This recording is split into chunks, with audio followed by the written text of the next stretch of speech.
Thank God it's Friday. Welcome to the show. I am Murayo Afolabi Brown. As always, I have the ladies with me. Hello, Alaja, Nima, Akashat, Zubiri. How are you today? I had the most fantastic lunch yesterday with at BIF after party on Instagram. Our deputy, she sent me this fried shrimps and fish. Oh, that's the one you're still eating today? Never know. I even have it in portions now. I'm going to do it today again. You know, those were lunch for when I was growing up. Lunch was largely groundnuts till I was in university, and so I've only done groundnuts recently because having to do shrimps is a lot of work. And then I just saw it on her page. I was like, got to plug. Really nice. Oh, DBC that does. She does after party. Yes. After party snacks. Yeah. All those things. DBC, me and you are going to have this relationship will continue. Food relationship for a long time. I don't know how Nima does it well. touch it all. Everybody likes really that's a gift. It's a gift. It is. I don't need. When she told me they be like DBC, read the same DBC. Wow, that's a gift. Well done, well done. I tasted it was really good too. I felt very jealous about my husband's. People showed up for my husband in Benin for the burial, and it was like, I understand. I know I've seen him do what he does. But like that was the first time we're having opportunity to see people able to reciprocate. It was the love was massive. People came from people showed up for him. Surprise self. I was like, it is well. The relationships are good. Yeah, relationships it's are an investment. It's an investment, and it pays. You have people that have your back when you need it. I wanted to banter about, you know, it's tough to be a powerful woman and single in Africa, actually. I think because it's an African main thing. Talking to one of my friends, that she's single, she's in her 40s, older friend, and she's in the past few years, she's not getting proposed to, like, by eligible men. Yeah. So it's a case of, and she's a Christian, she's living pure, I'm not playing around, decent life, and you're single for over a year, and you're not saying men are uncomfortable walking up to you because you're the MD of a big corporation, or you're single. No. I just feel like we need to raise our men to be more comfortable, at least in the next generation, because there'll be more stronger women. In the next generation of children, our women will be very, very strong. So we must let our men be comfortable to say, I can toast a woman that has more money than me, more powerful. It's an important conversation. You think there are men that will be able to, but also it's about who you think is eligible for you as well. It's a two-way street. Yeah. Sometimes a man may come up and you don't think he's your match. Doesn't matter. How are you doing? I'm fine. I saw this post. You know that white guy that goes around Nigeria? Yeah. So he finally went to Plateau State, and he was talking about Jos and everything. And I was just feeling so proud. Because every time any one of you, have mentioned that you'd like to come to Jos, I'm like, it's a nice place. But, beyond a weekend, I don't know how it would be exciting for someone that's lived in Lagos like all their lives. But he sort of... Give a different perspective. Yes, and... Honestly, it would be lovely to have the ladies in Jos, in Plateau State. Let's just go and have fun. Let's go and enjoy and what? Of course, now, definitely. You cannot enter Jos and I will not host you. How? All right, so Lagos State and their slackline workers, Jean Rousse, Rosie or Rosie, working on these and CMS. Everybody was like, I even thought, but he's a slackline expert. But I mean, I was shocked to see how he was able to survive. I was hoping for something underneath, just in case. I don't know the kind of risk we take in this Lagos State. Even with a balloon. We work that. They have insurance. I was looking for the balloon underneath, something for you to drop on. There was nothing. I said, Lagos State, they take risk. What if God forbid the guy has a job? What would now happen? Well, it's good. He profiled Lagos State well. He opened Lagos State. It was trending. Yeah, it was trending. Seriously trending. I mistakenly thought it was in Nigeria. Any party this Meto was from Edo State. I thought some of those broomsticks people had. I was teasing Brian to ask for party. Our party. Let me see. It's Brown's. Well, BC's shop tomorrow. That's the party. Oh, yes. BC's shop opening tomorrow. Definitely. And so BC's shop is opening tomorrow, definitely. Yes. And then there's Professor Ibiyemi Mojola. She's going to be 80. But it's going down, They invited us, me and Brown. So you are going to do, I'm not the birthday girl, but I'm the birthday girl. So, happy birthday, Ma. God bless you. May we all too live long. Amen. Let's go on a quick break. When we come back, we go to the front pages of the paper. Stay with us. We'll be right back. Okay, we're going to start with The Nation. Ribadu, government winning battle against oil theft and banditry. 31 EXCO members passed confidence vote in Akeredolu. Old ways on display during off-season polls, says Abdusalami panel. Academic senior lawyers snubbed in Supreme Court justices' nomination. Federal government can't rely on loans to fund 2024 budget, says minister. Adeleke suspends CJ despite court order. 2023 poll, why INEC experienced internal sabotage. And Sultan hails Makinde for building mosque in Ibadan. Okay, which story? I have the Adeleke story. So, Governor of Osun State, Governor Ademola Adeleke, suspended the Chief Judge, Justice Oyebola Adepele Ojo. Yes, they are replaced her with the next in rank in the judiciary in Osun, Justice Yinka Afolabi in acting capacity. According to Nation, she had gotten an interim injunction restraining the governor from removing her or terminating her appointment, but the governor's spokesperson says that this is as a resolution of the House of Assembly sitting yesterday that resolved that the executive should be informed of this House resolution that the next in order of seniority to Justice Adekpele Ojo be sworn in immediately to avoid a vacuum, and that she be told to step aside pending investigations of allegations of misconduct, abuse of power, corruption, and disregard for the rule of law that was, petitioned to the House against her. And so the governor acted in that capacity. I don't know whether this abuse of court process by the governor is... but I know that there are certain house-style laws within the Constitution that prevents the court from intervening in any of this kind of thing. I don't know if it applies to the judiciary, but I know it applies during an impeachment process.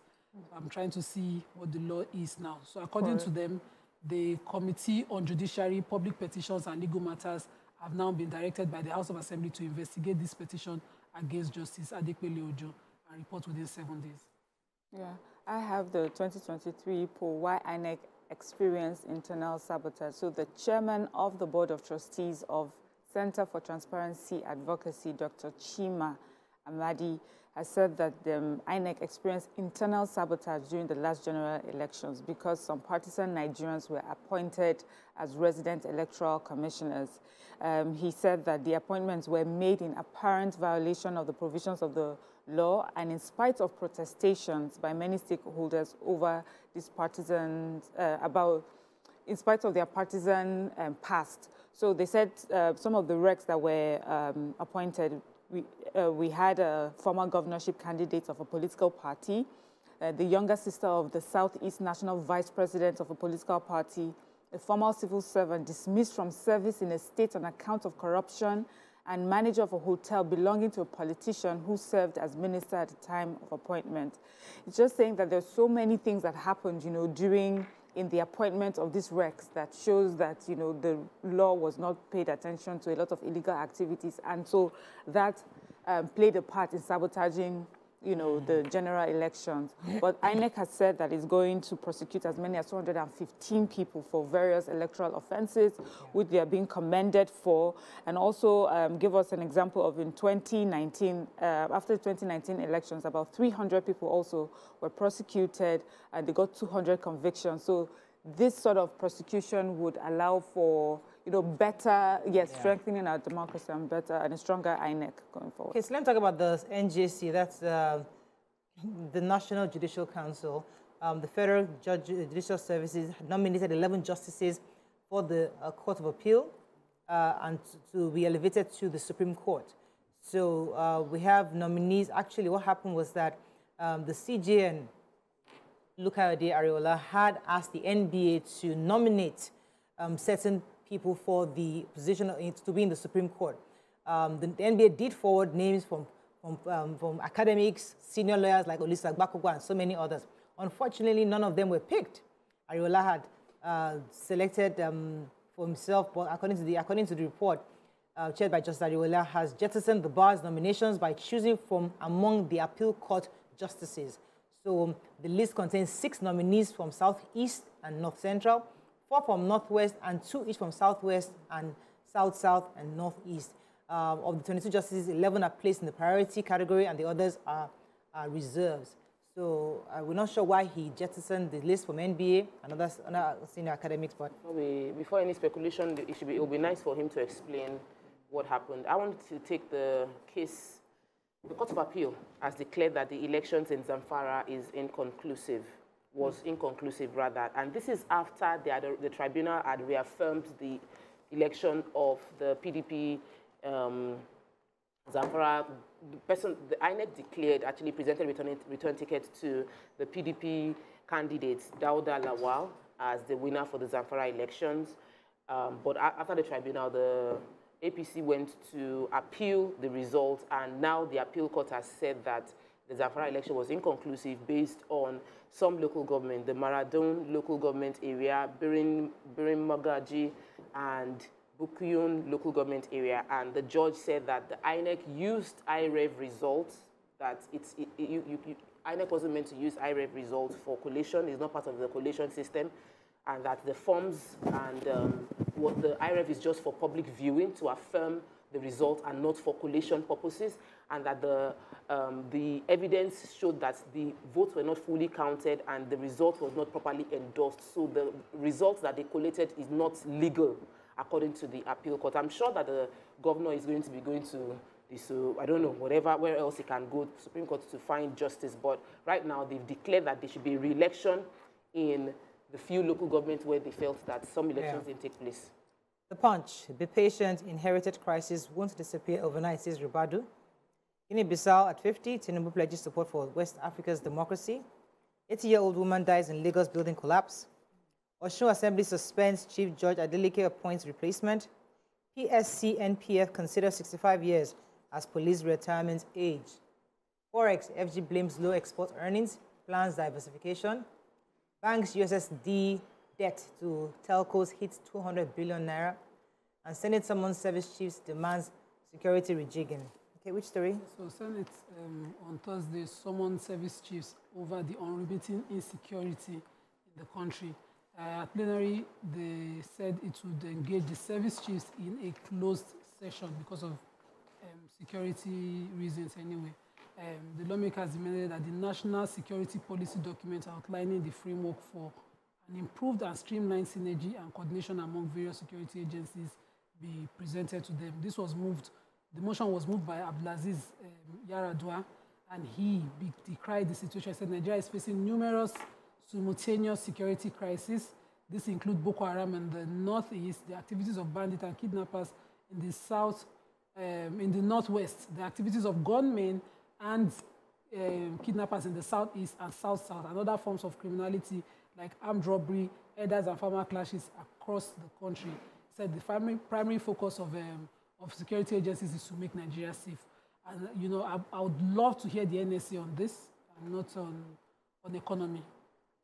Okay, I have this human interest story about the 80-year-old woman that died after a collapse staircase or stairway in an old building. It collapsed on her and she died. They said this happened about 8:45 a.m. From the report, it said that the collapse may have happened about 7:30 a.m. And then the LASEMA, they got there about 8:42. They were called about 8:30, and they were there about 8:42. Unfortunately, she died, but there were no further injuries. Of course, you know, it will bring up questions like, how come there are people in that building? So the Lagos State Building Agency had gone there, they said 4 months prior, and they had actually you know, sealed the building and stamped it for demolition. They had asked everyone to leave that building, but people were still in there. And unfortunately, this has happened. And there's so many other buildings like that that looks like people are still staying in them even after they've been told to vacate those buildings. Okay, let's go on a quick break. We're going to come back and continue with our review. Stay with us. We'll be right back.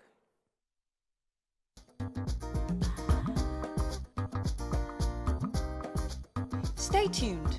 Your View will be right back.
Still reviewing Punch, yes. So I have the story. The federal government can't rely on loans to fund the 2024 budget. That's from the minister.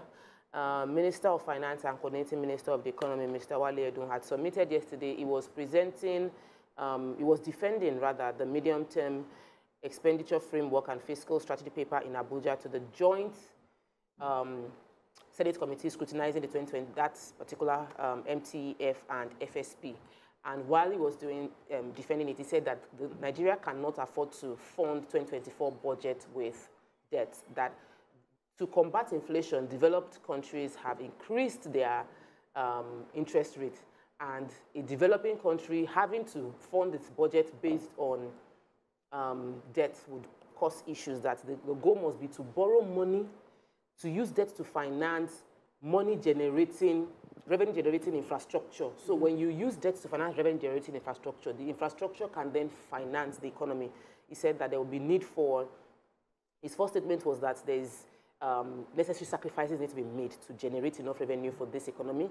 And he was saying this when he was also at that defense was FIRS executive chairman, the DG of the debt management office, and it was all to defend why there's need to make a lot of readjustments. They also said that there will be need to sacrifice immediate goal for compacting the economy, and that borrowing, currently with our current borrowing profile, adding more debt is going to be pushing Nigeria into where we don't want to be. But I didn't see, I don't know, it's as if we have different government, because the action of some people does not reflect the fact that there is need for financial prudence in our economy. So our president participated in the commemoration of Guinea-Bissau's 50th independence anniversary and Armed Forces Day on Thursday. The president, alongside other heads of state and government, joined the festivities in Guinea-Bissau.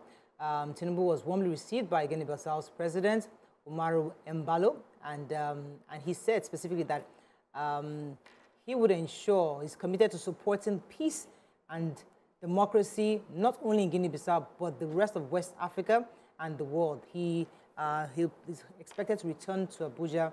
I think he returned yesterday already from his one-week engagement in Saudi Arabia and Guinea-Bissau. Okay. Let's move on now to Daily Sun. FG making progress in fight against insecurity, says Ribadu. Ex-CBN Governor Emefiele for arraignment amid AFCC plans to rearrest. Economic growth hinges on improved public-private infrastructure partnership, says Shatima. Ojuku's title, Kemba Nnewi, not for sale. IPOB wants Anambra Monarchs. Tension in Kano as appeal court delivers judgment today. Obi picks holes in federal government's bankruptcy claim, says government spending behavior contradicts claim. And 22 justices nominated for Supreme Court seats. Okay, which story? Okay, so I have the Ojuku's title, Kemba Nnewi. IPOB, that's indigenous people of Biafra, started warning traditional ruler of Nnewi in Anambra State, his son, other cabinet chief members, and sons of Anambra, that they're against selling the Ikemba Nnewi title that belonged to the late Dean Chukwuemeka Odumegwu Ojukwu.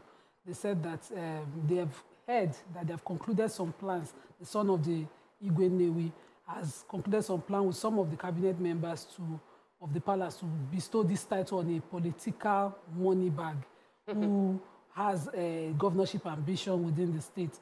They said they have also informed that money bag of the plans they've been informed that the money bag has plans to use the Ikemba Nnewi title to secure his ambition in upcoming elections after the first term of Governor Soludo. And they said that they are using this opportunity to warn him that what Ikemba Nnewi, the Odumegwu Ojukwu, did is not something that can never be replicated by any sons of Igbo land anywhere in the world. And so his title is something that only him alone should enjoy. The title belongs to the late Chukwuemeka Odumegwu Ojukwu and to him alone. Okay. You know, I sort of, because of traditional understanding, wondered some of these exclusive titles are usually rotated to the strongest man. So are you saying that after Ojukwu, there's never been, or there would never be? There might be another person, but the person. But right now they don't have. So they warned him. They said that which is valid. The traditional kings have become hungry, and they're always selling, you know, their food. All right. Another story. Let me take him. Go ahead. Major headline, federal government is making progress in fight against insecurity, came from the National Security Advisor, Malam Nuhu Ribalu, and he was speaking at the 18th annual All Nigerian Editors Conference in Uyo. He said the fact that that this present administration inherited a major tough period, like Nigeria is going through a tough period because of the inherited insecurity situation, and appealed that the citizens be patient. He said that he knows that Nigerians are going through a tough time. I'm quoting him that we are not condemning anyone, but that is the truth. Nigeria is going through a tough time, and those who are in charge must say the truth and say it as it is. It is not going to be for long, though. It's in a matter of time, things will get better. He assured, he's assured that the president is going to do everything within his power to tackle the insecurity challenges, and he said that the president has given his word, and that they are doing their own part in supporting the president. And he said that he's been by the side of the president and seen how tough what the inherited is, but that is appealing for support from the media, that it will require everyone for this tough times to be overcome. He also spoke about the militancy in the Niger Delta, and that has reduced drastically based on conversations with them. And he said that crude oil production had improved from 1.1 to 1.7 just within when the president came into power. And there are talks been going on with other areas that there's improvements, but we should just be patient and understand that we are going through a tough time for a short while. Okay, let me take the story from Emefiele. The former governor of the Central Bank of Nigeria, Godwin Emefiele, will today be arraigned before the High Court at the FCT, but amid fears that he might be rearrested by the EFCC. Emefiele regained his freedom back in November 8th after almost 5 months in detention over corruption allegations. Today, once he appears in court, there are speculations that he might be rearrested because some of the competent sources within the EFCC said that he will return to custody if he appears in court today. All right, let's move on quickly now to Vanguard. Editors confirm why kidnapping has replaced armed robbery, says NSA. FGSC okays 22 justices for elevation to Supreme Court. Editors confirm fireworks as stakeholders interrogate national security threats to elections, media reforms. Appeal courts declares Zamfara governorship elections inconclusive. Looted funds, we have seized 45 billion naira identified terrorist financiers, says federal government. And wives battered 340 husbands to pulp in 1 year, says Lagos State government. Should I take that? Yes, so please. Lagos State government said it has recorded no fewer than 340 cases of wives beating their husbands to submission. Wow. And this is in the last 1 year. So this is a period between September 2022 and July 2023. We have the Executive Secretary, Lagos Domestic and Sexual Violence Agency, Mrs. Titi Lola Vivo Adeni. She says that this has become like a trend. You know, it's something they're noticing that's becoming quite popular, and that they're working on it, you know, to curb this trend. Said it's quite worrying, but they're currently handling the cases with the aim to find amicable solutions to the issues. The Lagos State government, through a joint task force, will be implementing the executive order on safeguarding and childhood protection. And so they'll be going to 6 education districts within the state. So this monitoring or exercise that is happening is like spot assessment to make sure that schools are providing safe environments for children to study in. Moving on quickly now to the Nigerian Tribune. Let's find a story of not taking 322 bodies not discovered in grave site in Anambra, says Truth Commission. It's a Truth Commission. Yeah. 60-year-old retired banker makes first class, wins 8 awards at UI convocation. 80-year-old woman dies in Lagos building collapse. Osun governor suspends CJ, appoints Afolabi to act. Splinter group emerges in Edo PDP. And why we are against borrowing to finance 2024 budget, says Finance Minister.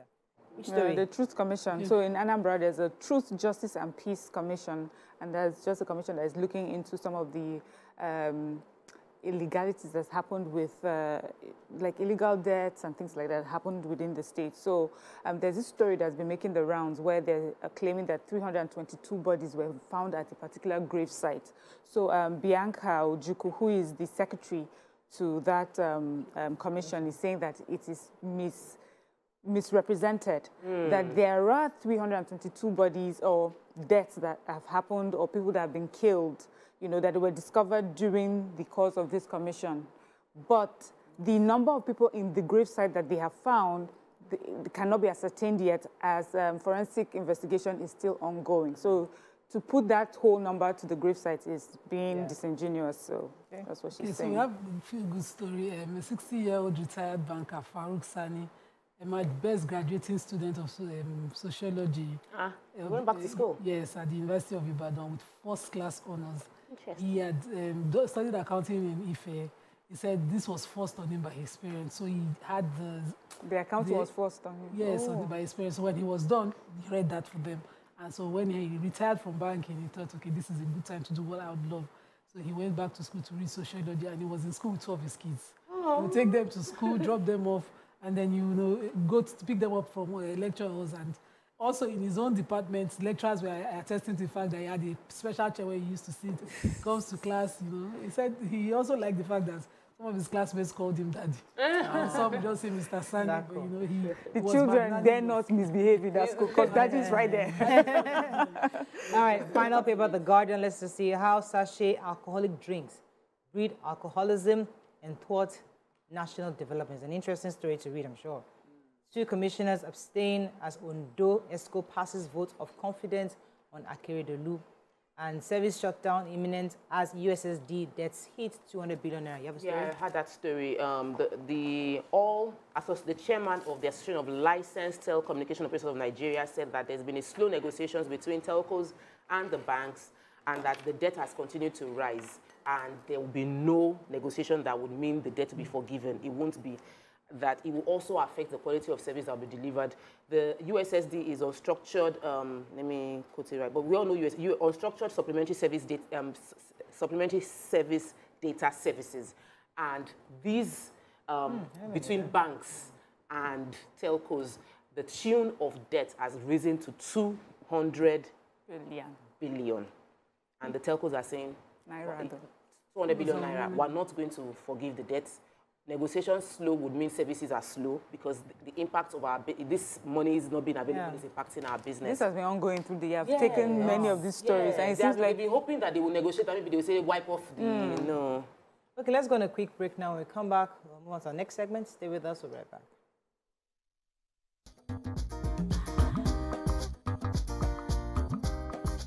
Stay tuned. Your View will be right back.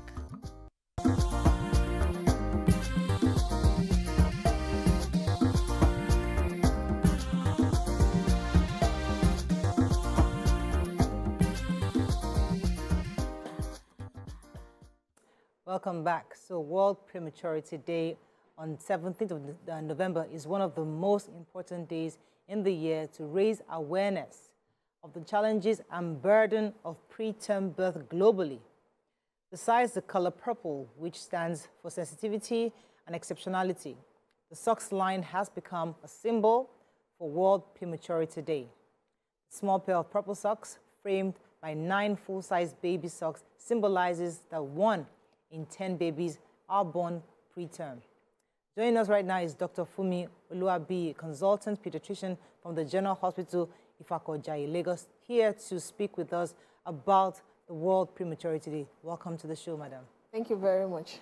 I didn't even know there was anything like World Prematurity Day. I mean, it's really interesting to know that they set aside a day for awareness for this. Could you tell us exactly, for those who don't even know about it, tell us what is World Prematurity Day and why is it important for us to have this day to remember, discuss about it? Okay, so the World Prematurity Day is a day set aside globally. So this is happening all over the world. It's a day set aside globally for us to celebrate, to draw awareness, to let people know about the preterm babies.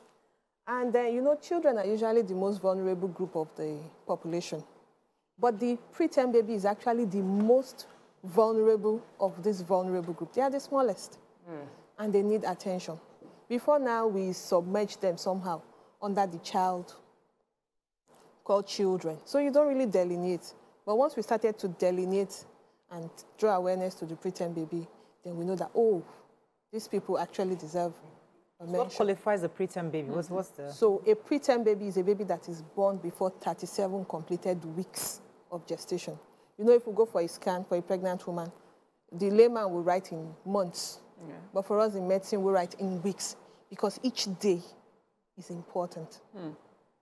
So pregnancy is 0 to 37 weeks. Any baby born after 37 weeks is fine. We call that baby a full-term baby. But a baby born before 37 completed weeks is referred to as a preterm baby. So in Nigeria, would you say this is something that is quite common, or is it rare? Oh, in fact, globally, we have about 13 to 15 million babies born preterm every year. So 1 in 10 babies actually delivered preterm. Now, the incidence in Nigeria varies. For us, in some hospitals, it's 1 in 4. It's that common. Wow. It's anything between 1 in 4 and 1 in 10. 1 in 10 is the global, but in Nigeria, it's about between 1 in 4 and 1 in 10 babies born in each hospital comes out preterm. Well, what would you say causes that? What are the factors that makes it so common in Nigeria?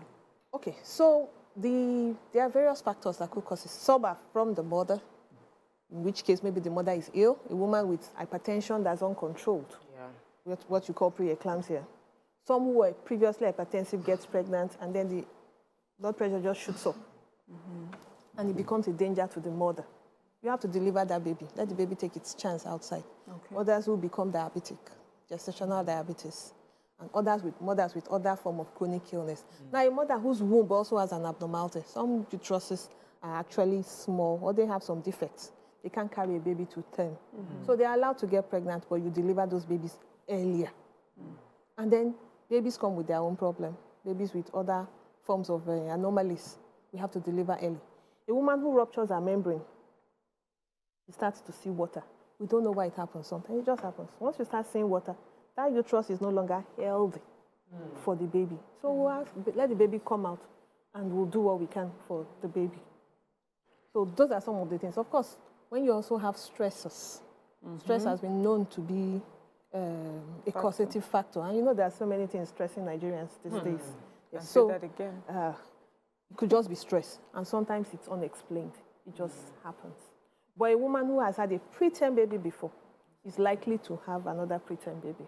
So we keep a close eye on such women. So, for me, when I think about when my kids were about 7 years old, I had twins, and I was already being told that usually they will come preterm.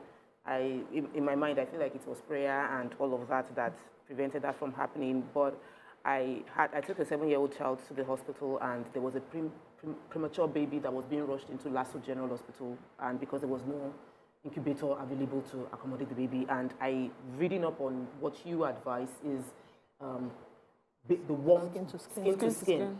And my thought was incubator was essential. So where is the place for incubator, and where is the place for skin to skin, and which is most important to ensure the child remains viable? The incubators are very expensive. Very, very expensive. And it's not just to have it, you also have to maintain it. Now, a lot of facilities don't have. Now, what has happened over time, and this is something very gratifying, it was good for us to know that, is the fact that you can actually do skin to skin for these babies. Now, various studies have actually shown us that that helps a lot. And in Ife, there was a IKMC, what we call Immediate Kangaroo Mother Care study in Ife. It was actually carried out I think about 5 African countries. And what they did was put some people in the study group. So a baby comes out preterm. And these babies are those who weigh between 1 kg and 1.8 kg. Wow. So even the very small ones, 1 kg, 1.8 kg. So they were randomized. Some to do KMC. So they put on their mother's chest immediately. Some of them need CPAP. They need support with oxygen. Yes, put them together. And then the other group, no KMC, put them in the incubator, which is what we call the standard care. And then these studies went across all these countries.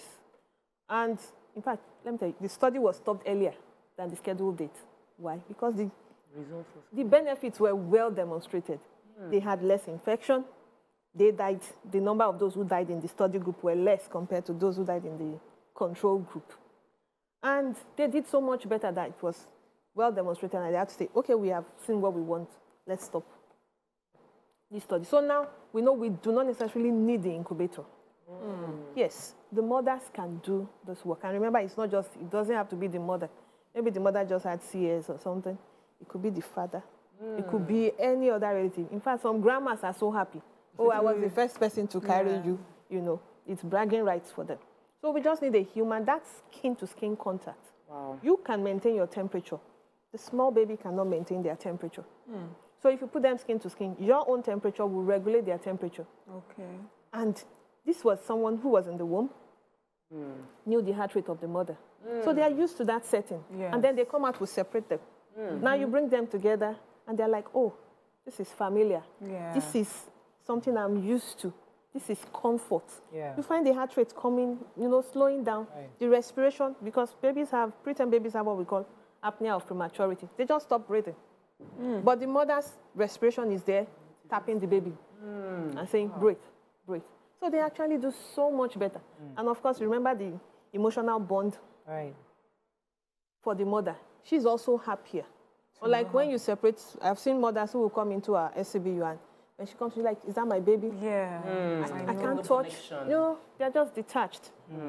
So, but now you are there, you are a part of the care, because that's what we say. The mothers are also a part of the care, family-centered care. Let's get a few more questions for you. Some people will still disagree because, you know, these are usually very fragile babies. They're very small. I've had one at 24 weeks, so tiny, and I could just into my palm. Like that. So how would you say they handle the babies depending on size? So, you know, we don't just start KMC.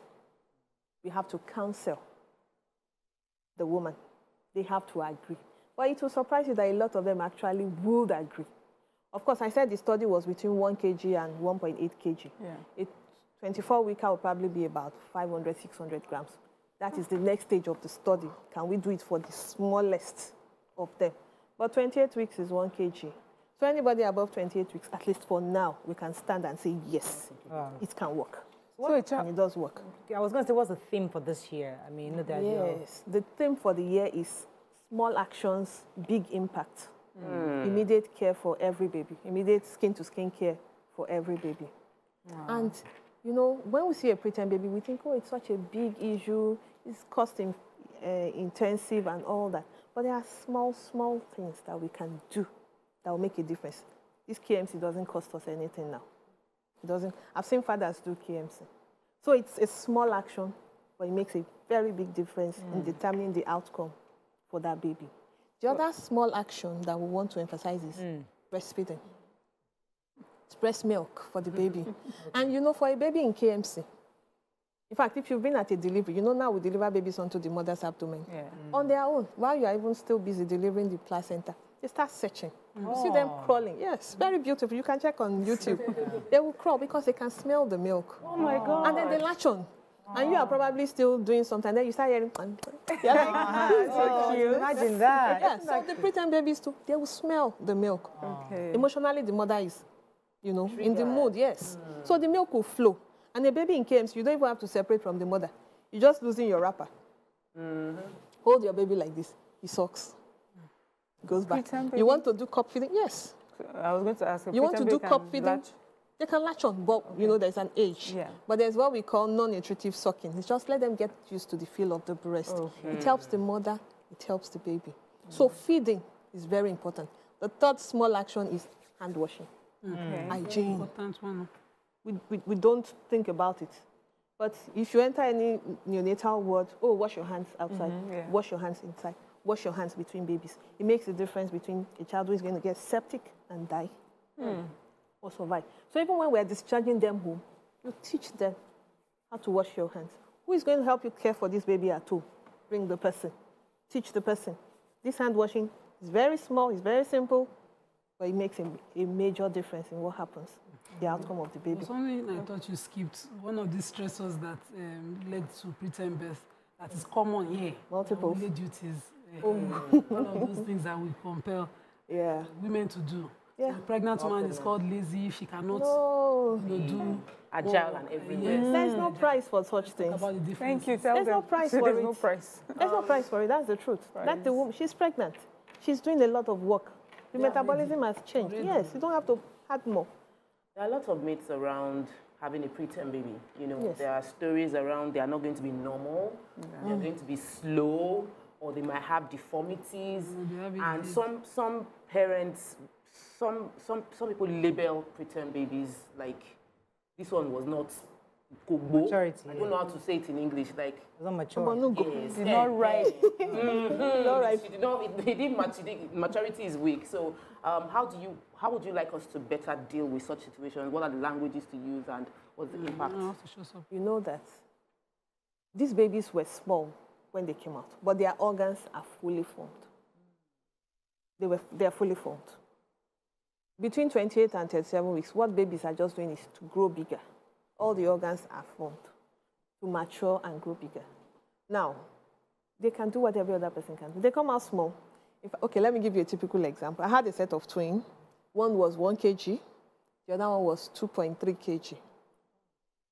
On a day like this, after we have discharged them, when they came back, they were now like about 9 months. You couldn't even say who was 1, who was 2.3. Yeah. So they catch up, and they catch up very fast. If you lay a very good foundation for them, a lot of them don't have any deficits. I have to let you go because I have to wrap up. But there are lots of people saying that, what would you rather them go for, general hospital or private hospital? Many people are always confused. They're not sure where to get the right care. When you're in this situation, where is most equipped for us to help in this kind of situation of a preterm baby? That when you go for antenatal care, nobody plans to have a preterm baby, but it can happen. You should know the ability of the hospital that you are using. What we say is, if a preterm birth is unavoidable, then move that baby in utero. If you cannot take care of that baby, if that hospital cannot take care of a preterm baby, then don't deliver. Move the baby with the mother in the womb. That gives them the best chance wherever they're going to. And move to a place where the baby can be delivered, the mother can have her own part, and the baby will have his own part. A lot of our general hospitals are doing very well. In fact, the MCCs, fantastic, a lot of them. We had an audit about some 3 days ago as part of this celebration, and the figures were fantastic. So the Lagos State government is doing quite a lot in terms of the public hospitals. We also have a lot of private hospitals, and thank God for health insurance. You just need to know what you are covered for and go to the right place. But we don't want people delivering a 1 kg baby when you know you don't have the facility to take care of that baby, and then you start moving the baby from one hospital to another. If at all you have to do that, please put that baby in KMC and move. Because when you just carry them like this, you think you have wrapped them. They get to the last facility, they are cold. I had a baby in my facility. I didn't have space, and I had to refer. Of course, the mother was still ill. I called a sister hospital, and I said, I need to move this baby. The ambulance had gone for something else. Daddy, this is your baby. He's 1.1 kg. We don't have space. I've called our sister hospital. They said, come. Do you mind putting your baby on your chest and transferring this baby? So that would involve unbuttoning your shirt. So he removed the shirt gladly, put on his baby with just a diaper and a cap and socks on. And we tied a wrapper. And we put on his shirt. And he entered the ambulance, or his car, I can't remember which. And he moved, and he got to that hospital. Baby survived. But when you bring them in, temperature is subnormal. You have compromised them so much already. So we just, even if that's the only message here, deliver in a facility where baby can be cared for. If you can't, and the baby is delivered, please put skin to skin and transfer to the referral hospital. Thank you so much, Dr. Fumi, for coming today. I really appreciate your knowledge. It's good to have doctors like this in Nigeria. Thank you. Thank you very much. All right, that's all we can take on this conversation. When we come back, we want our hot topic of the day. Stay with us. We'll be right back.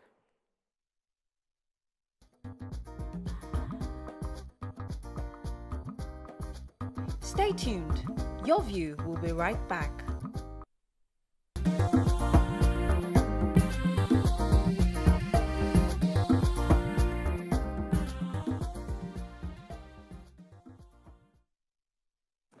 Thanks for staying with us. This Sunday, November 19th, is International Men's Day. And we'd like to focus on the plight of men, especially those living in Nigeria. According to the Nigerian career coach, Olabode Ifeanyi, he said it's unfair how Nigerians treat effeminate men who especially do not have money. What are your thoughts on this? There's so many angles to discuss. We're going to amplify and broaden this conversation. But we'd like to join the conversation. Call us on 081 076 41679, 0902 4163440. You can also tweet to us at TVC Connect. Please hashtag YourViewTVC so we can read your tweets. We're celebrating World Men's Day on Sunday, November 19th. And we're going to use the opportunity to discuss various things. Number one, what do men want? Number two, what kind of pressure does society put on men? Men who are feminist, as Mr. Ifeanyi has said, why do we somewhat discriminate them? I think Mikel Obi recently also talking about the kind of pressure that he undergoes because he's wealthy and successful. So as a man, when you have money, the whole family expects you to raise your siblings, to take care. You know, there's a responsibility that's thrown on you, either you like it or not. So these are a lot of things men go through, and it's a conversation that we need to have. And please join us. I would like to hear from our viewers. But let's start with the ladies. Toko, you want to jump in? Yeah, there's a song by this Nigerian artist that lives in Canada. His name is Dax. And he has a song, To Be a Man, and he brought it back, posted it like 2 days ago. I sent it to my husband, I sent it to a few of my friends that listen to the words, because I know that I have a responsibility to raise 3 men, currently boys to be men. And we don't talk enough about the emotional stress men go through. We don't prepare them to deal with this. And one of the things he said in the song is, he said, as a man, you've got to pave your way. Your only function is to work and slave. There is no respect for you if you don't get paid. You are disregarded as a human and you can't complain. If you ever make it up and actually reach the place and find a woman that loves you and give her your last name, you feel that things are provided. You have to provide all the things so that she stays. And that is the reality of many men. You're defined by your ability to pay the bills. You are defined by your ability to be responsible. You are defined by your ability to be strong. You are defined by your ability not to break down. You are defined by your ability to sustain to keep your woman. How can your woman live if she lives? You are getting beaten by the woman, you cannot complain. You know, like, life happens. The burden is huge, and I think that we need to create safe space for men to express their emotions. And for the ones that are adults right now, they don't even have the structure to do so. So we need to solicit and encourage it. And then we're raising our children to be able to express themselves so that at least as they get older, like Adekunle Gold said, there are more grandmas than grandpas. We'll come to that in a minute. Let me come to you, Mariam. Sometimes you say, is Nigeria unfair to men that don't have money? You know, you think about these things. There's so much pressure. So a man who doesn't have money, who hasn't loan, feels inadequate. He feels that he hasn't achieved anything. Yeah. What are your thoughts on this? Which is so true. There's no need to beat about the bush. It is true that a man who is financially more, empowered, can get away with a lot of things.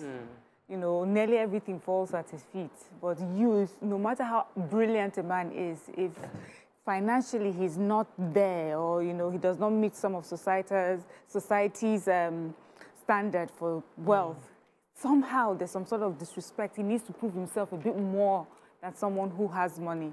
And now, to be honest, the conversations that I hear young girls having, at first I thought it was a Nigerian thing. I was watching this podcast by, girls in the UK. These are black girls, and it's still the same conversation. I can't be with a man that doesn't have money. I can't be with a man that is not financially successful. Yeah. And, there are some men who are saying, well, but I'm a good guy. I just haven't gotten the money yet. Or I'm a good guy, but I'm not looking to be the richest person in the world. I just want this and I just want this. Or you hear women say, I was with this man, but when I realized that he was not financially ambitious, so there is pressure. And I do not want to use this opportunity, this particular discussion to make it look like I'm excusing bad behavior. But a lot of it can be said to be the reason why we find a lot of men in all sorts of criminal activities, the Yahoo boys, the kidnappings. I remember, there was a time when, because of a particular culture here in Nigeria, where you're expected to bring like a very large bride price and things like that. We've heard people who have been caught doing armed robbery and all sorts. They'll say it's because, yes, it's because they had to put money together for their wedding. So there is, honestly, as in an African man, a Nigerian man, there's that pressure for you to be financially stable or financially, you know. Yeah, let me come to Nima. Your thoughts on this, like, how Nigerian men. Mine is going left, right, and yes. because we seem to have seen why and why not, and too many scatter reasons happening. Yes, Nigerian men are largely burdened, but they're not just burdened by the women's or family demands. They are burdened by men, their mates, who also say, you know, the family demanded a head, and I gave it to them to marry my wife. So you start finding a head, you know. Men don't support. Competition. Yes, they create that standard of competition that other men aspire to. And before you know it, it became what society demanded. I know that till tomorrow, my bride price traditionally for my family is 250 naira. Till tomorrow, it has not changed. We're trying to upgrade it. So yes, it's still that amount. We are practically married almost for free. But I know that my grandfather married some of the royals because we were not royals and he had money. So I will use money because it was a standard. And that's how society continues to pressure men by men. Really, not just women. Women will take it as a pride thing that he brought heads to marry me. But what exactly did he prove for her? Because when she gets there, she'll face what women face. The money doesn't make a difference. Yeah, it doesn't make any difference, but it's just the ariwo of the wedding. Did you see all the bowls of dry fish, burger fish, all the things they used to? Anyway, as I said, so we are focusing on world men. No, we're focusing on men today. But because I've heard, I don't want the men to just jump and say, you women, you women, you women. So I have a caller right now. We're going to unpack. This is a very, very intense conversation. Let me take this caller. Good morning. Thanks for calling. Yeah, that's Edward Ezekiel on the line. Good morning, Edward. You're live. Go ahead. I'm a first-time caller. Welcome to the show. All right, I appreciate you people. I've been watching your view for almost as much as you have been on air. Wow, thank you. And I can tell you that I had your pictures once in a while. I go and snap you on TV. So that's much. But now I can contribute about men. Now, I want to say categorically, without fear of any being considered too outspoken, that men are the most marginalized persons on earth, especially in Africa. We are seriously marginalized. And you know what? The worst part of it is that even men help to instill this marginalization more. Because everything, even if you are driving a car, you have an altercation on the road. They say it's a woman. They won't know that that's a driver. And someone that can destroy you if he's not driving well. First thing is a woman. It's a woman. It's a woman. We keep excluding women. Now, there are also even conversations that go to the extent of saying that men are the ones that are victims of rape. Now, there are men that are also victims of rape, you know, because sometimes their wives will overuse them or they get overused by older women. So men are actually being marginalized, and men need to wake up and start being real to these issues and stop being too petty issues on this matter. So that is about that. The other one is the Men's Day. I expect that at least a man should be inside that studio. If I'm not in there, I will have You're doing a good job. Thank you, Edward, for joining us anyway. So it's a women's show, but we're talking about men today. And I think the question I'd like to ask is, what exactly do men want? And I'd like to get our callers. I would like to hear from Nigerians. Nigerian men, call us today. 08107641679, 090241634440. Tweet stores at TVC Connect. Please hashtag YourView TVC so we can read it. Today's show is for you. Yes. What exactly do you want? What is your ideal? What's from wife? Yeah. From parents? From siblings? From your friends, colleagues? What exactly? From society? What would you like? I like what Edward said. Men are most marginalized. So we've noted that down. Do you feel marginalized? Okay, what makes you feel marginalized? Because we think we live in a patriarchy. But you're saying you're marginalized. Is it because, oh, a woman is driving a car and because she hits you, the woman, let her go? I need to understand what marginalization is. We'll discuss that. But I'd like to hear, like, men call us today. What exactly do you want? So I wanted to conclude earlier that maybe we should just redefine this masculinity thing. Yes. Because the standard of masculinity is an expectation women have of other men meeting up men like them. If he wasn't a standard one man at set, I don't Which think... man said, is it God? No, Adam. the one that Adam. has plenty money. Abraham. Because the one that gets the whole thing is respected. around materialism. Yes. The whole idea of it. You have more money, you can do. If you do bad, you have money to buy out. So the Yahoo boys, what are they looking for? That respect. Who started the standards? How did we get here? Why is it about money and materialism? Maybe we should redefine this masculinity thing and remove the materialism, and then we have a clearer picture. Wait, hold on. Kenneth has been calling. Good morning, Kenneth. You're live. Kenneth or Kenneth. Go ahead. Ladies in the house. Yes. I just want to, this is my first time of course the program. Welcome to the show. Thank you. I always watch you guys from the UK anyway. So I'm around in Nigeria this couple of weeks. So let me contribute quickly to what the subject matter is all about, which is International Men's Day.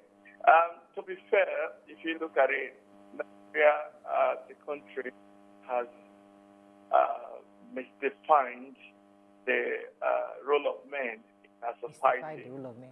And if you look at the biblical view, man, God created man, and a woman is in a man. And if you look at it, if you don't treat the man well, if you don't bring up the man child properly and provide a necessary help or support for that boy or a baby boy, who later turns to a young man, and from a young man to an adult. Mr. Kenneth, I'd like you to answer the question I raised earlier. What exactly does a man want? A man wants, it depends on from a childhood to adulthood. A man who is responsible, who is educated, his needs is different from a man who is not educated. But in general, in Nigerian spectrum, you look at it, every man wants money. Every man wants home. Every man wants a family. Every man wants to have that what we call economical ego. And in the society, in the politics. Okay, thank you very much, Kenneth. You know what I would like to ask, maybe for the man that will call next, will be, what would you say would be the ideal situation for you in a relationship with a woman? Would you like a woman who can afford things for herself and provide for you? That 50-50 conversation that seems to be the main thing right now. Or would you prefer to be the dawn of the house? You take care of all financial needs and she's at home nurturing your kids. Yeah. What's most ideal for a Nigerian man? I would like to know. So Nima said something, and I feel like it's really important that we don't push it aside. Yes, because in recent time, I have someone that she wants to get married, and her father for over 1 year has been like checking on the husband. What is in your bank account? How much is your salary? Where are you living? All of that, like over a year. He's gotten a better job. He's rented a better house. Still, marriage has not been approved because the man. I want to be sure you can take care. Yes, he's not a big man. I just feel like it would have been a different. It just feels it would be a different scenario if this man that is proposing drove into the house with this very big car, came in and he was dropping bag of rice, dropping drinks. The response would have been different than when the boy took a bike and came there. And when he actually came to ask for the hand in marriage, it wasn't working, but he assured them that he would get a job, and he got a job. He assured them he would get a better job, he got a better job. He got a house, he has gotten a house. But still, he is not big enough to be the husband to your daughter.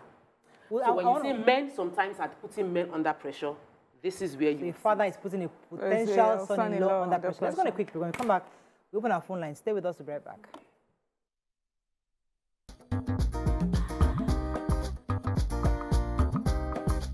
Stay tuned. Your View will be right back.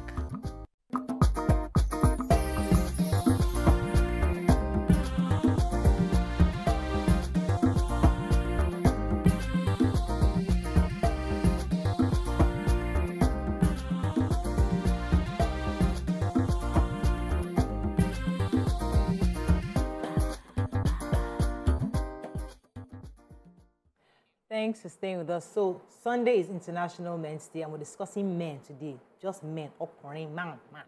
Today we have Ibrahim. Ibrahim is calling from Malaguado. Thanks for calling. Yeah, good morning. You're live.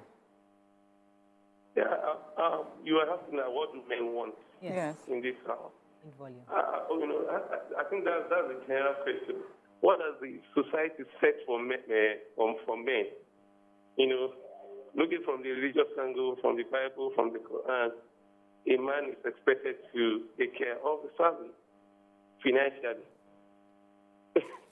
So men are not given any other option. The society is not giving men any other option.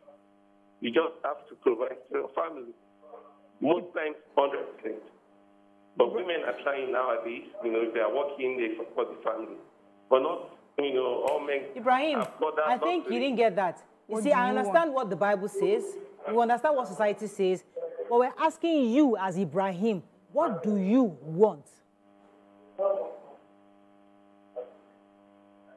Well, can you hear me? For me, I would like to, you know, support my family, to support the wife and the children by providing for them, you know, economically and financially.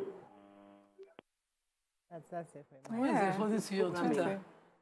On X, I am woke activist. Says I can't speak for everyone, but I want a reasonable being, common sense being common. I don't want a lot, but understanding, communication. We can balance it when it comes to money and other responsibilities. Islam talks about all of this. The earlier we learn more, the better for our lives to be better and joyful. Thanks to your view, women. I always appreciate you all. You know, that's interesting, Ima, what you just read, and it's making me think, would men really pursue financial gain as much as they do if they didn't get the pressure of having to provide for the family, you know, provide everything? Like, would a man be more content if he just had a little to go by and he knows that the family is fine? Is this pursuit for success and money really about what the women want or what they think the children want?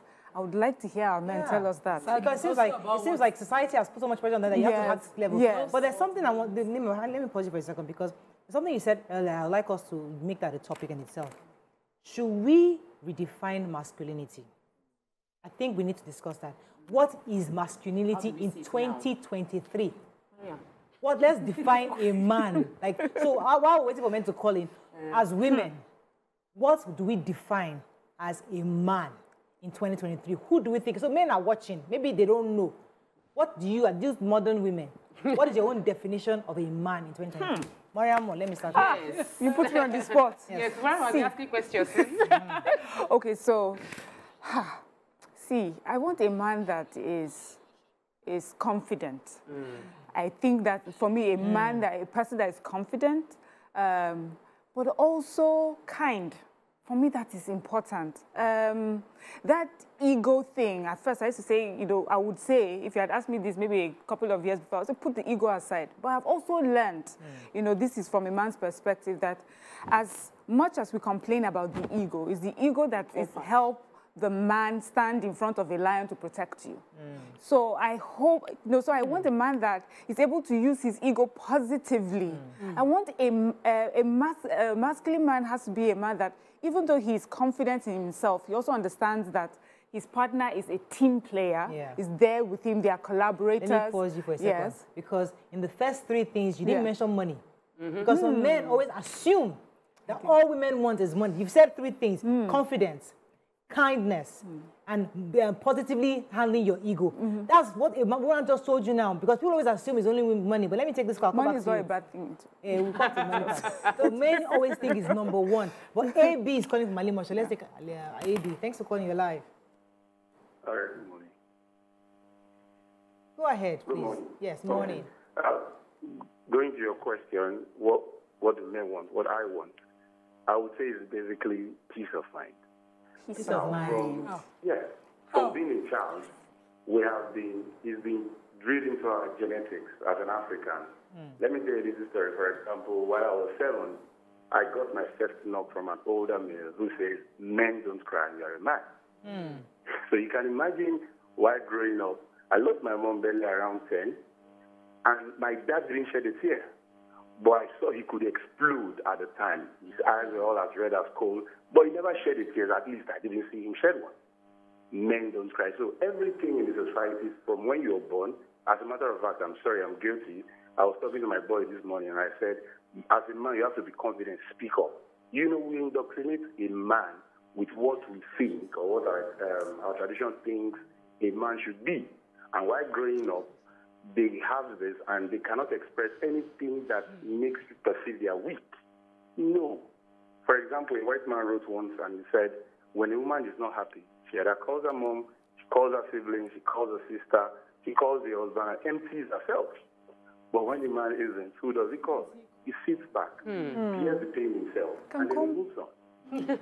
So you see, everything from the onset till now that we speak tells you that a man is a rock-solid entity that should never show weakness or cracks. I felt ill. I was working for a company for 4 years. I never took off. I never took leave.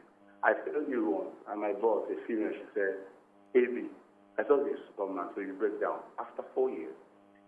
So that is it. Everything speaks to this. So for me, I think a man wants peace. When I know that everything is peaceful around me, I'm an ideal person, and we are built with pride. When I got married, I told my wife, "You're not going to work until my kids are 10. I will provide." That is what a man is wired to do. So when he's providing all these things and he doesn't have peace, it tends to affect him negatively. I need you to stay on for a minute. Yes. What would you describe as peace for you? What would the wife be doing? And then what would you constitute as being lack of peace in your house? Okay, this is way beyond my house, for example. My house is where I'm king. So to a large extent, you can, if you don't get it, you can behave in such a way that you get it elsewhere. But what I'm talking about is a holistic thing. Peace from the economy, peace from the entire system. For example, I'm going out and then maybe I have a little accident, a guy bashes my car. Maybe I use a Camry 2000, for example, the one they call Tiny Light, for example, older Aurora. And then this guy bashes me with a Benz.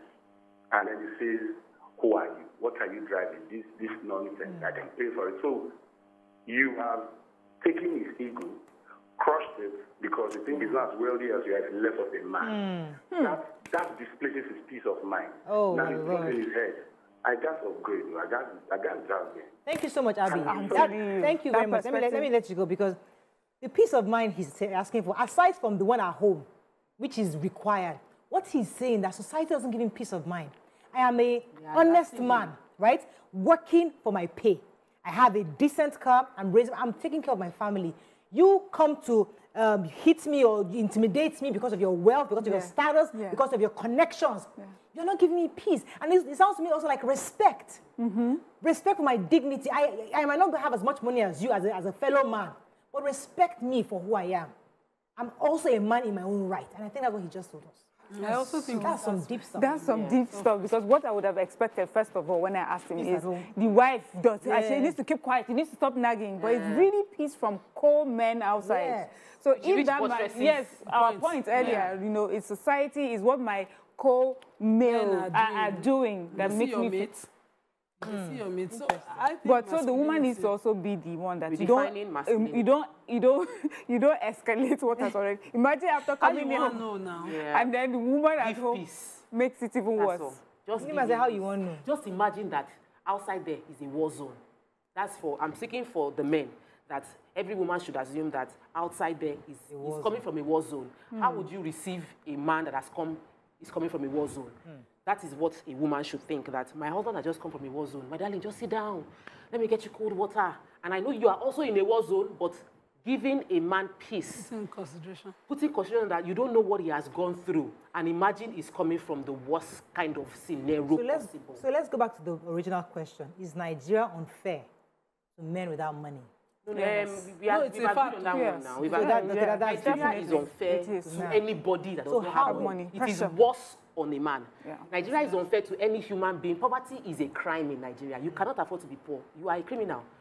But it is now worse if you are a man and you are poor, or you are a man and you don't have enough money to meet your basic needs. So it is a terrible space to be in. Mentally, it's a terrible space to be in. Among men, a man who is not financially comfortable or financially free is being pressured in church, pressured at home, pressured at work, pressured amongst men, among friends. So it is pressure all around. So let's go back to what Nima said about the defining masculinity. So the Mariam gave us confident, kind, and managing your ego positively. So I'll rearrange. Okay. For me, number one will be kindness. I want to marry a man that is You're already married. Considerate. Now, I would want to marry a man. I want a man, even not even a marriage, even as a male friend, even as a colleague. If every man should be kind. You should lead with kindness. And I teach it to my kids. I'll give an example, please. So this morning, I gave 3 of them chocolate, the one we got from our farm, and there was plantain chips. Only one of my son eats plantain chips. So he wanted to take the plantain chips in addition to his chocolate, and fight broke out. You cannot have plantain chips on your chocolate. And I said, yes, it's not fair. So they left. But I called back David and said, David, take the plantain chips, go and give your brother, because it is kind for you to know that I know he likes plantain chips. I will give him, even though it will seem like I am not getting anything extra on my chocolate. We must be intentional in teaching boys to be kind, because environment teaches them to be competitive. So they must step out of being that competitive and competing. That's why a man would marry a wonderful woman who is making a whole lot of money and will be uncomfortable to enjoy the support he is getting, because in his mind, it emasculates him that his woman is earning more money than him. That's the competition. You are not competing with your wife. You're not competing with your female colleague. It's not a fight. You are kind. You are happy that your wife is making money. It does not rob you of your being masculine. So for me, the first thing I want in any man is be kind. And number 2, support people around you. I cannot stand a man that is uncomfortable with supporting people. Like, I wanted a husband that was going to support my business. It was a key thing. Support me. If I say I want to fly, say, is it parachutes? Yeah, how do you want to go? Is it jet, or you want to use plane? Or like, that's the kind of man I believe should be around any woman. You will succeed. The society will be good if all men are kind. If all of them are saying, how can I support you? You want to go, you want to become the MD, let me support you. You want to become a driver, let me support you. Supporting, very, very important. Pause for a second. That supporting, some men interpret it as it diminishes me somewhat, because when I support you to be such a high flyer, what friends look at me like, this your woman is still here. What are you even doing? Are you the one washing the plates in the kitchen? You know, because you have ambition. So it's not about me not wanting to support you. It's how it looks outside. Outside. To the core. It's the men. It's the men. My husband has told me that his friends always say, how do you cope? Like they're asking him, because you're on TV. Because I'm on TV, they are seeing me, I'm doing real estate, I'm traveling. They don't, like, seriously, they are wondering, how is my husband comfortable with me alone traveling to the US and to the UK, and I'm traveling? Well, how is he comfortable with me going everywhere? They don't, they can't understand it. So those are part of the problems. That even the men. Is it an exposure thing? No. Because I don't think I have that sort of, that's not something I would deal with, or the sort of people around me would come up. So could it be that the better educated you are, the more exposed you are? Or is it just an innate thing that happens? They're highly connected to. Let me get one more. Yes, let me say 3. So kindness, support, and my 3rd point, you know, would also sort of mirror what Mariam said, in that I want your ego, but I want your ego to be channeled on a positive, in a positive way. I want you to be confident in yourself, because I think ego feeds your confidence. So ego and confidence work hand in hand. So I don't want to say confidence and then take out the ego. So the ego and confidence, but be positive in how you are channeling it. Be the man of the house. Be the defender of this house. If anything is coming, spiritually you are defending. You are praying. If anybody has any conversation, they know they can come to meet Daddy, because Daddy's ego will keep him in check. Yeah, so those 3 things. Okay, let me take Peter from Warri, and I'll come to you, Nima. Peter from Warri, you're live. Yeah, good morning, Muraya. Good morning. My first time is calling. I'm trying to be getting this number, but thank God. I didn't hear him. Yeah, this topic is a very wonderful one. Thank you for bringing it up, because I never even knew on Sunday I was going to be International Men's Day. Yes, thank you for bringing it to my notice. It means I have to prepare very well for Sunday. Now, come to your topic. What do men want? What I want as an individual. Other people have been calling, that's another people. That was why I said I must find a way to call. What I want is respect.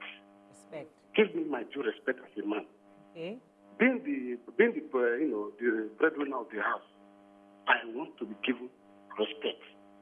Then 2, I want to see myself, even if my wife is having money, but I want to see myself playing that God-given role say a man has to fend for his family. Let my wife has money more than me. I don't care. But I must do something. It is so that joy of bringing something, fulfilling that aspect of that aspect in the word of God that man should provide for his family and his do. It gives me joy to do it. And by doing it, no rest of mind. That is why I'm happy to come. Peter, Mr. Peter, are you still there? I'm here, fully here. So what does respect look like to you? What is respect to you? You know, my sister, there are things that are happening. Respect, I know it is reciprocal, but I'm saying that there are some people, no matter what you do for them, they don't even care. When they go haywire, they don't remember. But you know, Bible says, husband, love your wife. You know the other aspect of it, that be of sin. Wife, respect your husband. Okay. Thank you very much, Peter. Let me let you go. Let me come to Nima. I need to read. Who's a man? You need to read Comments. You need to read the comments on what I just said. Okay. He said Tokwe wants a man that would kowtow to her ideas. He said, Edo men are weak. Hey. I'm telling you. Hey. He said, Where is that? I think Edo men are naturally weak with their wives. As in, he said, when a man is like this, your wife will submit to you effortlessly. That was on the good side. Somebody else was saying that it's not about education. And how can an Edo man allow her to do all that sort of things? As in, I'm reading comments and it's shocking me like, hey, Jesus, like, my husband. Let me come to Please read it. Technically not weak. Weak is not We cannot an Edo man. And let's avoid those ethnic profiling also. But yeah, let me come to you. We're defining masculinity. So I heard Tokwe talking about, you know, that's what I want to establish. It can't be universal. We cannot agree on what masculinity would mean. It will have to be subjective per person. Yes, you know, Tokwe was just talking about her boys, and I'm dealing with a very kind-hearted, naturally best boy. I'm trying to toughen up. I understand. So when Tokwe goes that way, I'm like, I'm seriously trying to make sure that my own knows where to stand. And anytime my son says no to something, there's nothing you want to say in the world. Even if I'm there and say, hey, give him now. In my mind, I'm saying, thank God, he's not being nice today. He's being tough. You know, it's rare to see, for me, from where I'm from. And I would say masculinity, for me, being a Muslim woman, is largely a man who knows how to take leadership. Because I will not take away what the Quran has put in them as an attribute. Some men are there, and just like that, till their wives do everything. His business is, okay, when I go to work and I give you money, I've done everything. Sometimes the initiative will be, she's weak, she needs help, she's running around the house, or something is spoiling in the house, and you are doing something. There was a couple I was supposed to do divorce for. I actually had to let it because I became too close to the couple. And the man would just not lift a finger. He just doesn't know how. And he did not have money. He said to me... Double combination. Double combination. So to him, every time he makes it... The marriage was over 20 years, and the woman still left him. Because he waited for him to man up. That's what she used. I would love to see the day he says, school fees is due. This is what I have. Instead of her calling him, please help me complete it now. And he'll be like, hey, is the one about money only in 20 years? He just had the mindset that she was money conscious, whereas he wasn't even meeting up any need. And he did not even note what the responsibilities are. So they have 4 kids. School fees, she will remind him. They will be owing the school. She'll be running around borrowing the money. He just would not bother. And then when he finally leaves an amount of money, like, you're so disrespectful, you don't have appreciation. Then they kept going. I tried to change his mindset. I couldn't. And if I had gone through with that divorce, he would be, you did this against me. So for me, I'll complete leadership. I like that. Let me come to Ido, who is calling from Ibadan. Thanks for calling, Ido. Good morning, Murayo, and all the women in the house. My name is Ido. Yeah. Just to contribute to what you are saying, I think it borders on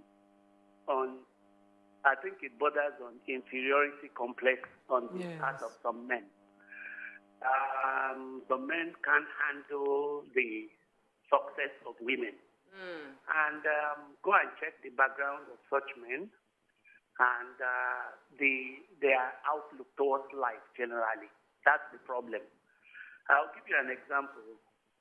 I have a master's degree. My wife did the master's degree, and she was the best student. And I said, come, you can't be the best student. Go on and do a PhD, which she got. She got a PhD. And when we go to church, people will say Chief and Dr. Mrs. I said, no, please, don't put Chief. My name is Mr. and Dr. Mrs. She earned the PhD. Me, I don't have a PhD. I don't have a problem. One man said, no, now, your wife can't be Dr. something, and then you will be Mr. And I said, what does it change? It doesn't change anything. I think it's the complex type of thing and all the other things. I mean, it doesn't make any difference. The fact that she has a PhD, she does her things in the house. She gives me the respect, and there's a mutual respect between both of us. So for men who have such... Thank you so much. What I hear, all the men want respect. Yeah, but we'll define that. Exactly. Let's go there. I said leadership. I really would love that. And just yesterday, I was bagging rice. I was doing 5 kgs, and my son was sleeping. So just woke up and said, Mommy, can I help? Without the thing, bust my dada. Scattered my dada, really. Till he finished helping me. This morning, when I was bathing him, I said, thank you for yesterday. And he felt so shy. So, you know, he did something I could reciprocate. He did something, he earned his respect, for instance. He's taking the initiative to lead. He knew when the problem was happening. So, Nigerian men are the masculine men who think it's demeaning to do house chores. So you have a wife overburdened with house chores, and you cannot take initiative to say, let's get help for you. That's without kindness. Let's not get help for you. Let me help you. You know, you just see that. So you're not asking for him to be domesticated. No, you're asking for I'm him not saying that. No. To know that when there's a problem, when there's a problem, take responsibility. You know, when she's breaking down, killing herself, trying to do what is her duty, she does not have the initiative to think, I dare ask for help. A kind man, along with Chokpa and Miriam, would think, if I don't help this one, she'll just die. She'll kill herself. And then you do the right thing. You say, I don't want to grow old and just have you sick. I want to grow old with you, use time with you. Women will notice those things. It's not cash problem all the time. People have not mentioned cash. Basic things. We haven't. I'm surprised. Because cash is not the only thing. But it's cash important. Because women nowadays can earn. Women nowadays can earn. So the money does not define a man anymore. Because I can equally earn. What will define you is what you do outside the money. Because if it is money, she can train herself to be content. A lot of women can put the same money on the table. So what are you now doing outside? And in the case where the woman cannot make the money, you must have so much money that covers all your bad behavior. So that's how they do. So now you understand maybe where some of these girls are even coming from. I've seen so much bad behavior from my father towards my mother. I've seen so much bad behavior to my friend's husband towards her. If he had this amount of money, she wouldn't even be there she wouldn't even notice some things. If she needs help, all she has to do is get a house help. She gets a driver, she gets a gardener, you know. If it's covering that.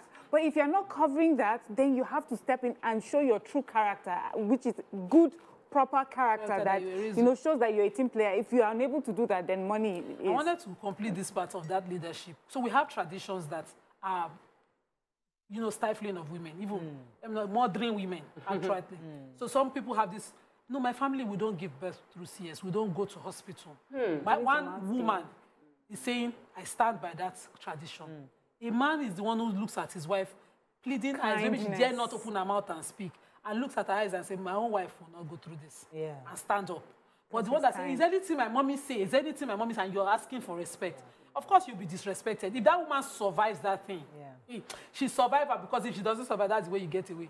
If she dares survive it, she will maltreat you. You must be kind and confident. That was number one on my list, which is maturity. I take that as maturity. Because for me, number one for a man has to be mature. I don't like to have date boys. You got to be a man who knows you're a man. When you come in, both your mother, your father, your sister, everybody knows that he has arrived and he's in charge. Mature men, a man must be mature. It's not about how much money you have. The fact that gives you leadership. So I say take leadership. So, as a leader, you're able to make decisions because you have earned the respect of people because of who you are. You're mature. So there's also the abuse from your wife that you can also stand up to. You know, you must be able to spot it. I always say that only God is the perfect judge. You can't make mistakes. I always say it. when a woman is the one that says, I don't want to see anybody around, and it's going to affect other women who are strong contributors to the growth of a man, the man should be able to say, I love you, but I love these people too. You know, it's important to be able to make that balance. Not just, you must lead. When it's time, you take leadership. It's not that, oh, there's someone who is about their wives and their mothers are daily waiting for the wife person that you two go. You know, you must do that balance as a man. You just must balance it. Okay, let us take Samuel. Thanks for calling, Sam. You're live. Hello. Go ahead, please. Yes, my name is Samuel from Oshibu. First-time caller. Welcome to the show. Welcome to the show. Yes, I'm 24 years old. I try to understand what you're talking about. So I am not like, I don't even have to get fed up, have anything like this, but what I'm trying to say is that what I know about men want is, I know that for me, right for me to, you know, even have a father figure that is, even, let me say, I know I have someone that, I don't have someone that actually stand for me in any way, anything I do. I try to. Can't hear him. I think it's difficult to hear you. Figure. Okay. I think it is 24. So it's finding it difficult to read. Yes, it's not in a relationship, and he was talking about the fact that he's not. So it's for men like that we're defining what masculinity is. So let him not be as if we're turning this conversation. Wait, we're not turning this around for women. Men today we're focusing on men. It's not about, we're not focusing on what we want. Like, it's not about, you understand what the definition of a man is today from the perspective of women. However, we're still interested in men. What do you want? What society has said so much, women have said so much, but what do you want exactly? And so for a young woman whose idea of it is what you have read in the blogs. What you see about those ones that arrive in the latest cars and you say that's it. Or propose when they're kneeling down. They're the ones we are talking to, so that you know what exactly the qualities are to look for. Because after money, they can't use money to buy. So there's another thing also for men, which is the conversation on intimacy. And and many people will tell you that men don't really get to have conversations when they are growing up about that. So they go to these sites where they see it abused and they think that is how to do it. You know, someone has said that with women, once she's, you know, getting into puberty, there's an auntie saying something, and, you know, society, if you cross your legs, do this, do that. But men really don't get to hear that. So in the conversation about intimacy, I think Nigerian men would need older men to guide them, and that what you see on TV on those sites, that is not what is ideal, and that's not what women want. Fantastic. I want to dwell on that for a minute. But let me take Yinka. Good morning, Yinka. You're live. Good morning, Mariah. Good morning, Yinka. I'm very, very happy to be online today. I've been trying to get to your view all this while. Happy to have you today. Yeah, I'm a first-time caller. Welcome to the show. I think I love the topic you brought up tonight, this morning rather. I'm very close to my 50s, and I'm a father, a husband at home.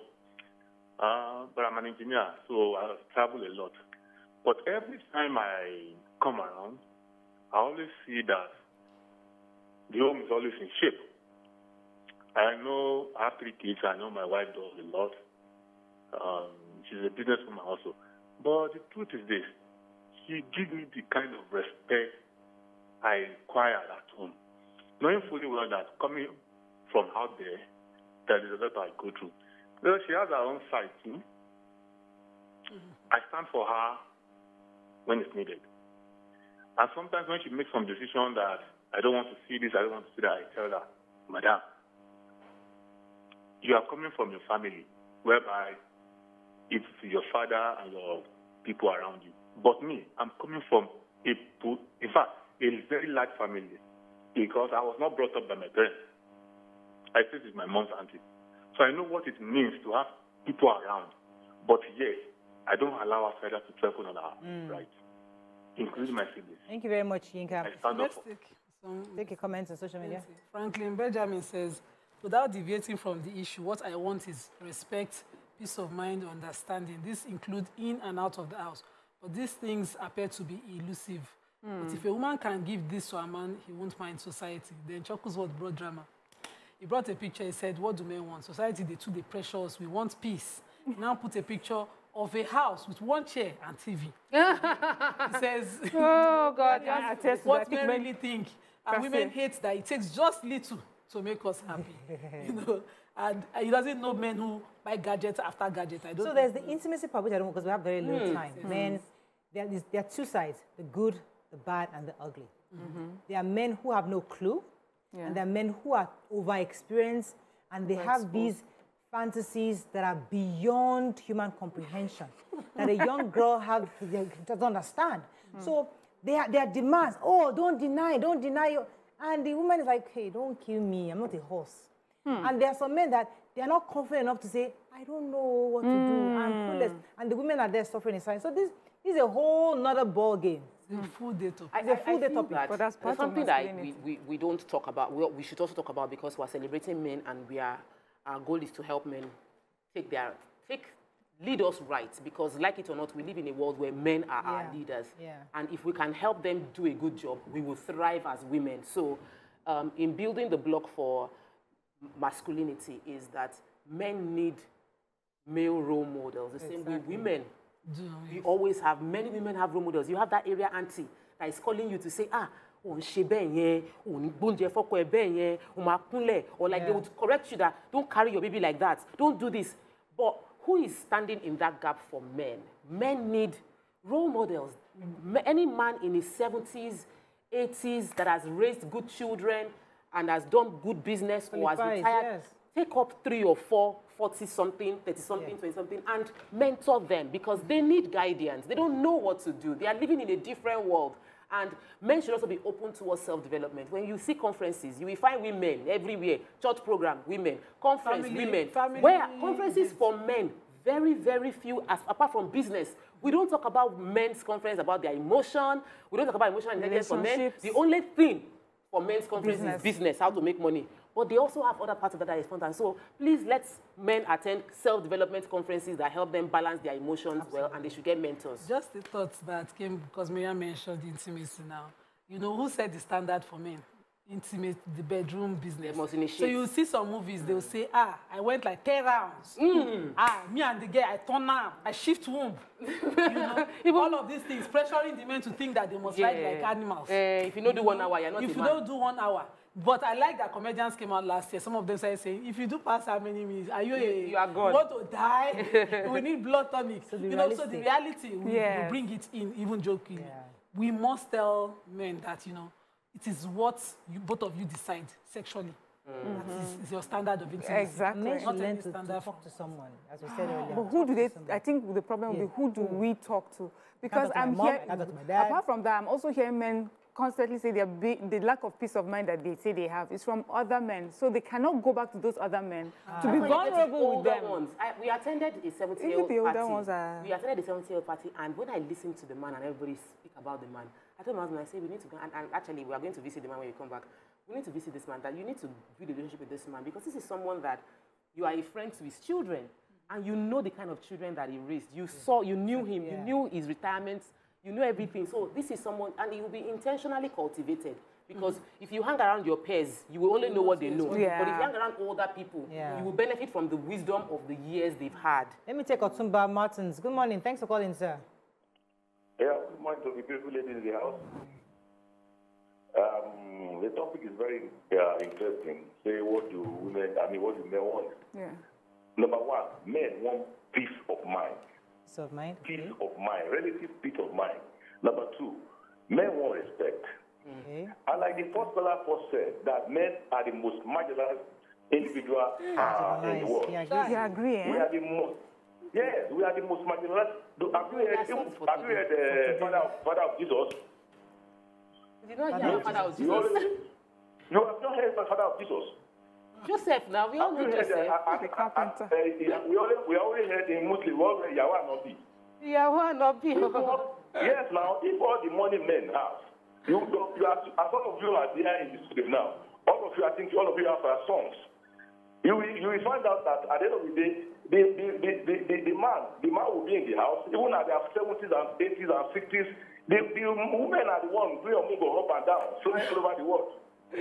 from their kids. The man is in the house. I have an uncle in Magodo here that is here. All the kids are abroad. Mama is abroad. From London to Canada to America every day. All right. Thank you very much, Otumba Martin. The money you without.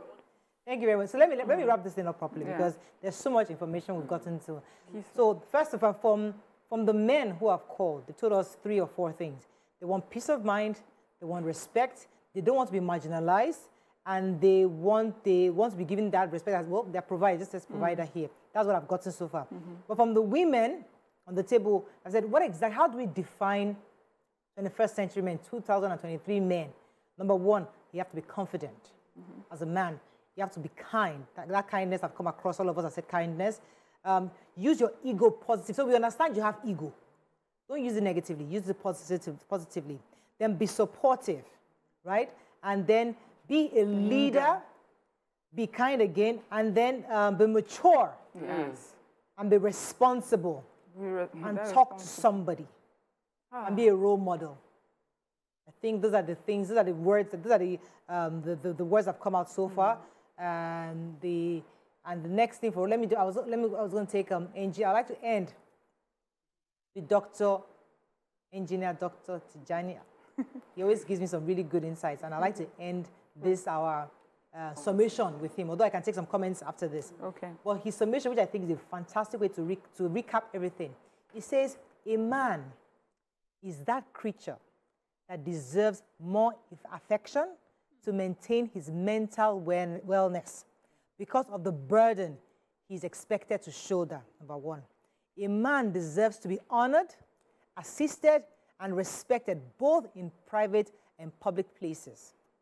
A man is that creature who nurtures heavy burden in his heart due to societal expectations from him in the name of being a man. I'm pleading with women to support men in their quest to perform their responsibilities. No single man wants to wake up in the morning without having any means to cater for his family. Men should be encouraged, and this will enhance their resilience, perseverance, steadfastness to succeed. Happy International Men's Day to all responsible men. To all responsible men. I love it. I love it. Let me take Dr. Mark. He says, but keep in mind that the role of men stems from historic culture that restricted the ability of women to work, which is no longer the case. Since women can now work, these men should no longer indulge pressure and competition. Instead, do your best and find a wife who can help with the rest. We said that competition word in passing, but it's an important word for us to highlight. Pressure, even slash it, pressure/competition. Instead of that, just do your best because you have a wife who can at least support. Yemi Bloke says, actually, Nigeria is fair to men, but society does not. Men without money are treated like trash. We never appreciate men that give us time and attention, but we celebrate the money giver. Yeah, you know, women nowadays just in our time I go shop. Ibrahim says, a good man is what I need. I just wanted to remind all the women out there, the same way I would appeal for men to do something special for our women when we're doing our International Women's Day or we're doing Mother's Day. I would like, if you have any man in your life, do something special for them as we celebrate International Men's Day on Sunday. And I want to reiterate the point I made in passing that treat any man that you know like he's coming back from a war zone, because that would mean you're bringing him peace and you're bringing him respect. You're not going to put your own on him because you're imagining that whatever burden he's carrying is more. And worst case, he can't even tell you the entirety of what he's carrying in most cases. So, yes, let me end with this that happened yesterday. I was saying to my husband that parenting can be sometimes a thankless job. He says sometimes husbanding too. So please be nice to your husband and appreciate them for all that they do, especially responsible men. They even get more pressure, so thank you. Okay, cook for your husband. So on Sunday, I'll be doing maybe fried rice or jollof rice because it's men's International Men's Day, so you use food. I will use food to women way to his heart. My husband and then you will follow up. I always pretend as if Brown doesn't like pounded yam, which is for me, that is easy. Yes, I always ask as if my husband is modern, doesn't eat the story. When you bring grandma does pounded yam, you see to mommy, the little boy comes out. So I'll try to. You do pounded yam this weekend. I'll set you up. Mr. Brown. I have mortar and pestle, so I bring it to you. All right, happy International Men's Day on Sunday. Yes. Please celebrate the men in your lives, your partner, YK and their partners, the husbands, the brothers, the boyfriends. Please celebrate all the men in our lives. Have a fabulous weekend. We'll see you Monday, but Veronica will be with the ladies tomorrow. See you then. Bye for now.